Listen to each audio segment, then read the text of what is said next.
Welcome to our video on gestational hypertension, preeclampsia, and HELLP syndrome. Let's get started. Here's our overview slide. Let's begin by discussing gestational hypertension. Gestational hypertension is characterized by a blood pressure of more than 140 over 90 millimeters of mercury after 20 weeks of gestation. It's worth noting that this is not accompanied by proteinuria or end organ damage, which is in contrast to preeclampsia. Additionally, by definition, women with gestational hypertension should have no pre-existing hypertension, and this is in contrast to chronic hypertension. The diagnosis of gestational hypertension is established by documenting high blood pressure after 20 weeks of gestation and excluding proteinuria via urinalysis. We should also exclude end organ damage with a CBC, liver function tests, and renal function tests. Treatment for any type of hypertension during pregnancy, including gestational hypertension, is treated with a variety of medications, including hydralazine, alpha-methyl-dopa, labetalol, and nifedipine.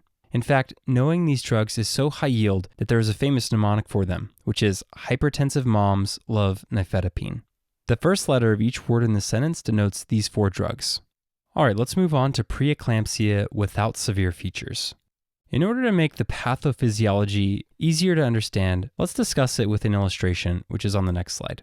First, there is insufficient invasion of the cytotrophoblast in the endometrium. Consequently, there is no vascular remodeling of the spiral artery. In other words, there is no vasodilation or increased vascular permeability of the spiral artery, which are changes expected in normal pregnancy. This results in increased anti-angiogenic factors and decreased pro-angiogenic factors through maternal vasculature. As a result, we get diffuse maternal vasospasm, resulting in hypertension and end organ damage.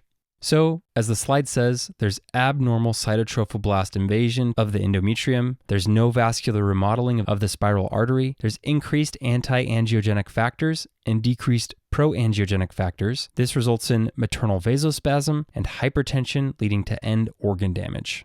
Now let's talk about the risk factors. A history of previous preeclampsia is a major risk factor. Additionally, diseases which are associated with hypertension can increase the risk for preeclampsia. These conditions include chronic kidney disease, chronic hypertension, diabetes mellitus, and autoimmune diseases. Finally, multiple gestation pregnancy also increases the risk of preeclampsia. Okay, now let's discuss the clinical manifestations. Preeclampsia without severe features is characterized by a systolic blood pressure of greater than or equal to 140 millimeters of mercury, or a diastolic blood pressure of greater than or equal to 90 millimeters of mercury at 20 weeks or greater of gestation. In contrast to preeclampsia with severe features, proteinuria is very mild and there is no end organ damage in the disease without severe features. Okay, let's move on to management. The management of preeclampsia without severe features includes antihypertensive medications that we discussed for gestational hypertension, as well as magnesium sulfate for seizure prophylaxis and delivery at greater than 37 weeks of gestation. As far as prevention goes, high-risk patients should receive low-dose aspirin starting at 12 weeks of gestation.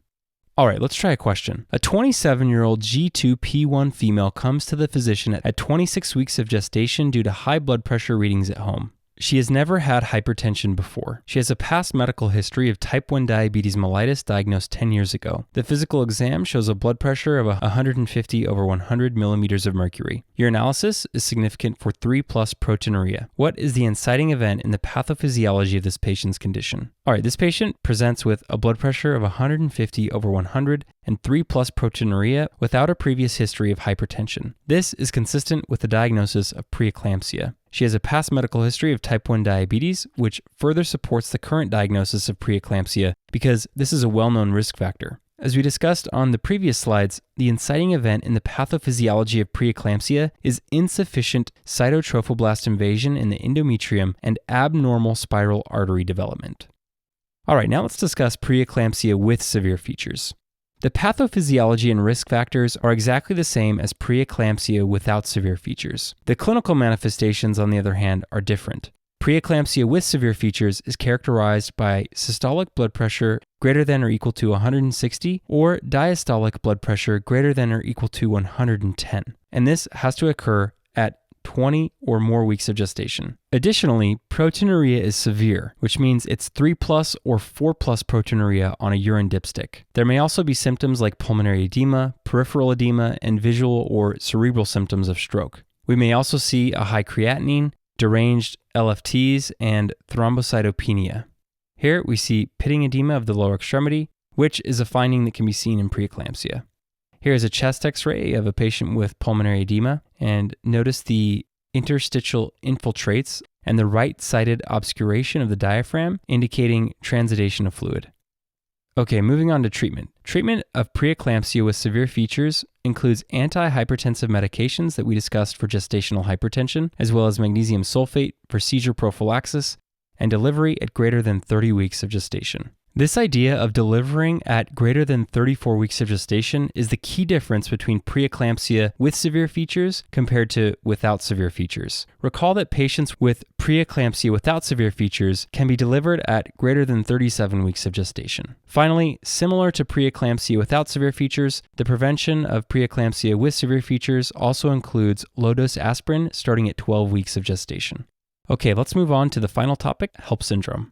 HELLP syndrome is a subtype of preeclampsia with severe features. One of the clinical manifestations is hemolysis causing microangiopathic hemolytic anemia. Red blood cell breakdown results in high lactate dehydrogenase, low haptoglobin, and high indirect bilirubin. HELLP syndrome is also characterized by elevated liver enzymes caused by hepatic ischemia from vascular thrombi. Finally, platelets are consumed in the thrombi, resulting in thrombocytopenia, and this is how we get the abbreviation HELLP.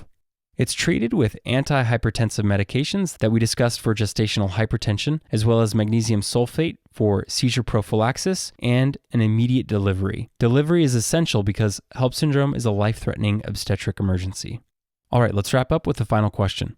A 25-year-old G3P2 female comes to the physician at 14 weeks of gestation for a routine prenatal visit. Her 2 previous pregnancies were complicated by severe hypertension, proteinuria, and pulmonary edema. Her vital signs and the laboratory findings are unremarkable at the current visit. Which medication should be initiated in this patient to prevent her from developing the same symptoms in her current pregnancy? All right, this patient has a history of severe hypertension, proteinuria, and pulmonary edema during her previous pregnancies. However, her vital signs and laboratory findings are unremarkable at the current visit. This is a classic history of preeclampsia with severe features. In order to prevent this condition in her current pregnancy, we should start her on low-dose aspirin. So the answer to the question is low-dose aspirin. And that concludes this section.